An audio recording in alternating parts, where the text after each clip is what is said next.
Hey YouTubers, Steven here. How's everybody's day going?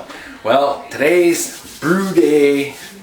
Wife's gone to work, kids are in school. So, as you can see by the title, we're going to try an experiment. And if you're watching the video, that means there's a taste test review on the end and it turned out. So, what we're going to need, we're going to need some molasses and some brown sugar and some turbo yeast. So we're going to try this experiment to make some dark rum. Now I won't be distilling this because it's not legal in Canada to distill, and I don't own a still. And if I did and I was distilling, until it's legal, I wouldn't be able to show you the video. But I don't have a still, so we'll forget that, okay? We'll show you the whole process. Now, the reason I'm using turbo yeast is it will produce alcohol up to about 20%. So that's my goal, is 20% alcohol. It's half of the percentage that you buy in the store without distilling, so who knows? I've been thinking about this for a while, you know, 20%. It's still pretty stiff, and if you're drinking it to get drunk, well, drink twice as much of it. Instead of a shot and some cola, 2 shots and some cola, right? You know, I think the distilling laws are crazy, but that's neither here nor there. So I was also thinking, you know, maybe we can make some whiskey or something like that. So see how this turns out first. And then seeing one of the gifts that Craig Tube got, you know, a whiskey kit to make it up to 20%, made me think, you know what, it's time to do this dark rum experiment. So let's get started. Alright, so the first thing we're going to do on our scale, we've got a container on here. Okay, so I just turned it on to zero it out. I have it set at grams. Now, the high alcohol recipe that I'm following says to use 300 grams of sugar per liter of water. Now I did calculate on the molasses, okay? Now if you look at the product here, okay, for 1 tablespoon or 20 grams, this is all our sugars and everything. So in 1 tablespoon, there's 12 grams of sugar. See it here in the camera. So for a 1 kg container of molasses, that equals 600 grams of sugar. So there's half our sugar right there. So now I need to get another 300 grams of sugar that I'm going to use in the brown sugar. So we're just going to start filling up this little bowl until we get 300 grams of sugar.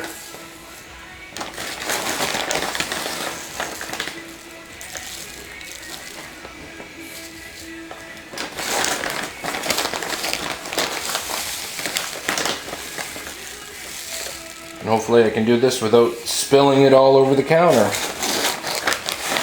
Okay, we're getting closer.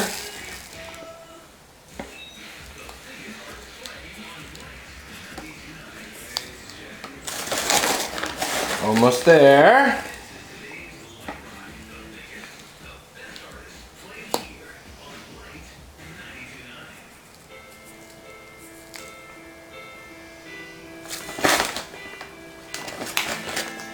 .304, I think that's close enough. Alright, and just like in the extract kits, I actually have my molasses sitting in a big bowl of really hot water, so it'll make it runny. So let's move the camera and let's have a gander at what I'm going to do. Alright, here we go. So I've just heated up some water on the stove just to help everything dissolve a little better. And I've got my molasses, and we're going to pour that in here. Look how nice and runny that is. Woohoo! Alright, we'll get that in there.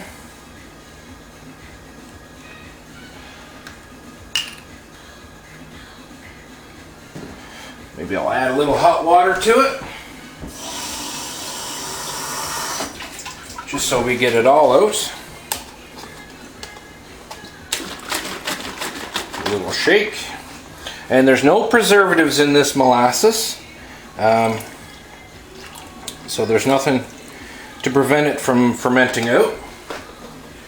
Alright, now we're going to add some brown sugar.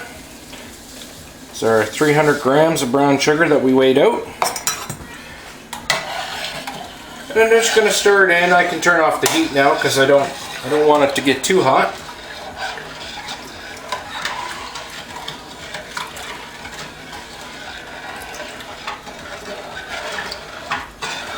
And this is just under, well, it's actually just about 4 liters of water, or at the 1 gallon mark on my 1 gallon growlers.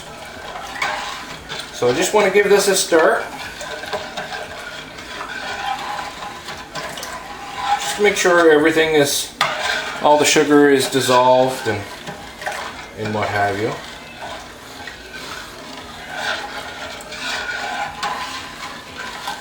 And does this molasses ever smell fantastic? Alright, I'm not feeling any sugar in the bottom of the pot, and I'm not seeing any on my spoon, so I'm just going to let this cool down to room temperature, and then we'll pour it in and we'll get to the yeast. Alright, so what I'm going to do, because this Turbo Yeast Classic, okay, this is meant for 21 liters, and this is a pretty huge package of yeast. I mean, it's 240 grams worth of yeast in here.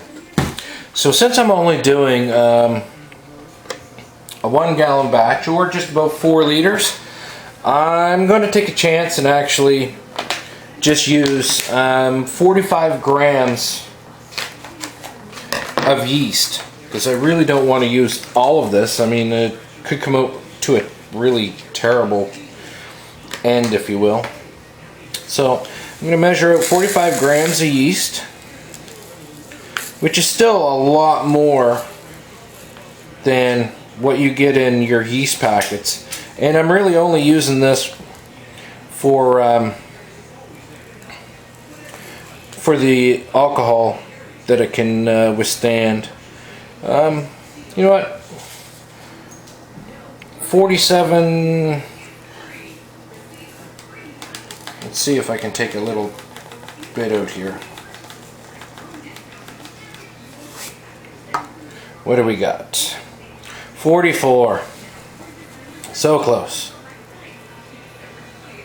There we go. Alright, so we're going to put in 45 grams of yeast. Oh, of course you jump. Anyways, don't care. Alright, let's move the camera. Alrighty, so our pot's cooled down. You know, I put the pot in the sink with some cold water. So hopefully I can do this without spilling this everywhere. And my growler and my funnel are all sterilized.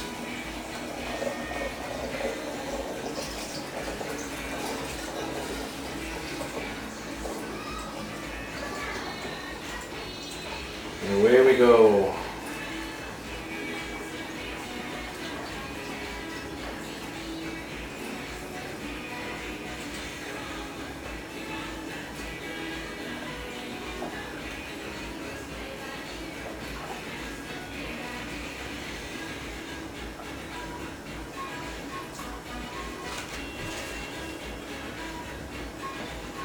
Some air in there. Alright, still have some room for the rest. Aha!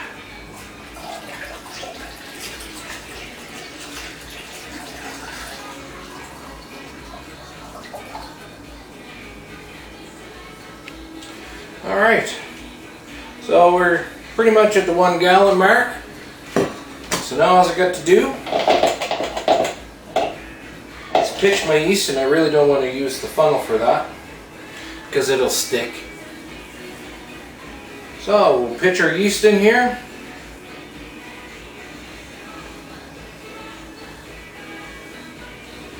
And hopefully I won't have a blowover, because that would really suck. Alright. Yeast is in.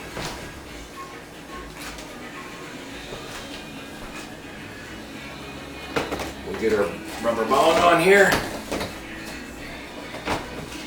And a little bit of liquid.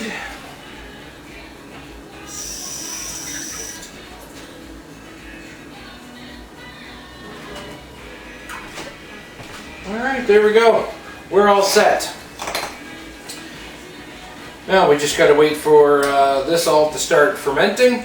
Maybe I'll give it a little shake around here so we get some mixed in. Alright, so we'll see you when this is done fermenting. Okay, here's a little trick for you. Okay, today is September 18th. Alright, so we're going to write on the calendar here, rum. And our original gravity, which unfortunately I didn't have the camera running, was 1.145. Okay, so that's a little hint for you. Write it on your calendar, because your calendar's always around, and don't look at my daughter's spelling. It's terrible. Anyways, and I have something else to show you.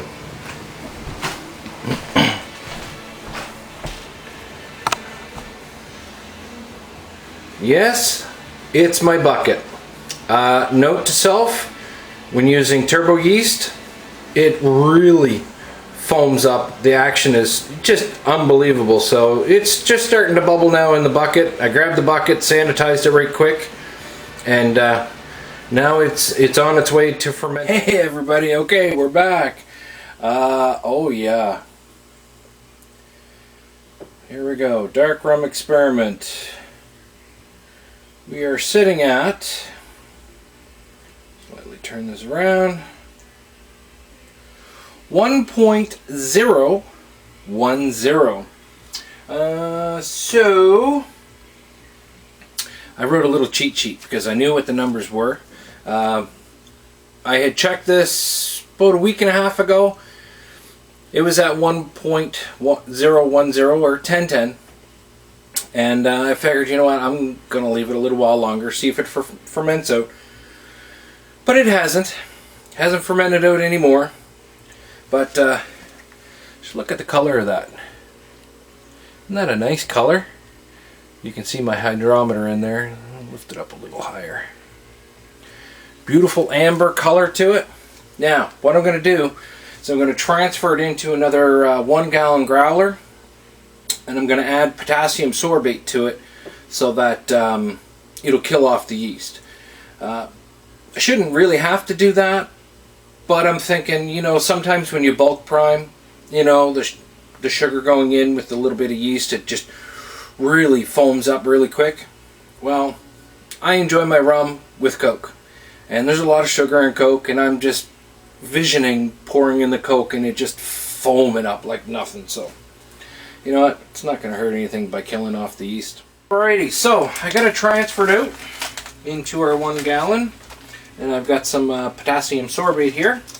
I'm just going to add half a teaspoon of this. Hopefully I don't spill it all over the floor.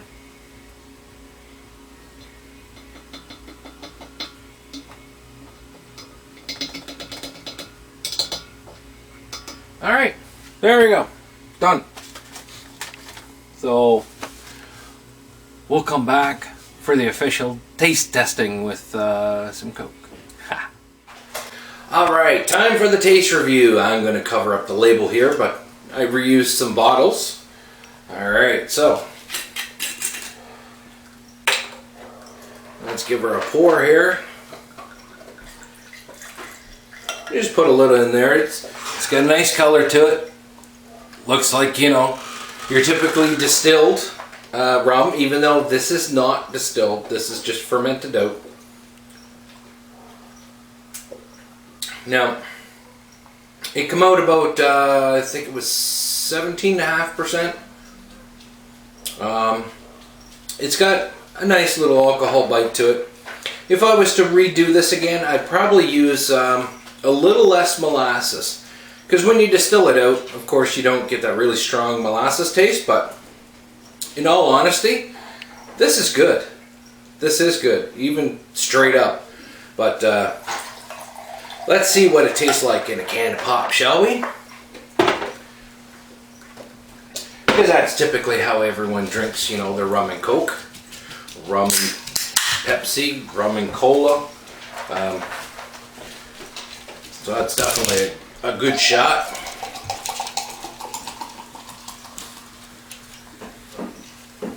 Don't foam over on me. All right, cheers everybody. 17.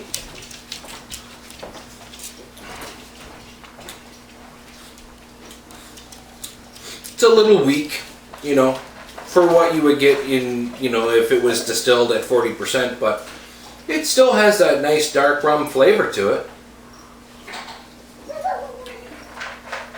And it's very drinkable. Mind you, it's a little more drinkable straight.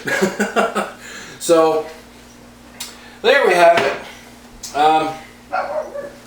You know, homemade dark rum, non-distilled, you know, almost 20%. So for this experiment, it's pretty good. I think I may try a couple more recipes, you know, just to see if it comes out better with a little less molasses in it. You know, I may even try some oak chips just to see how that turns out. So thanks for watching. You know, maybe my next experiment, maybe I'll try and make you know, a whiskey from scratch and see how that comes out. You know, similar to what Craig did. Mind you, Craig used a kit, but using all grains, we'll steep them out, ferment them out, and see how that turns out. So thanks for watching, everybody. If you haven't subscribed to my channel, please do, and have a great day.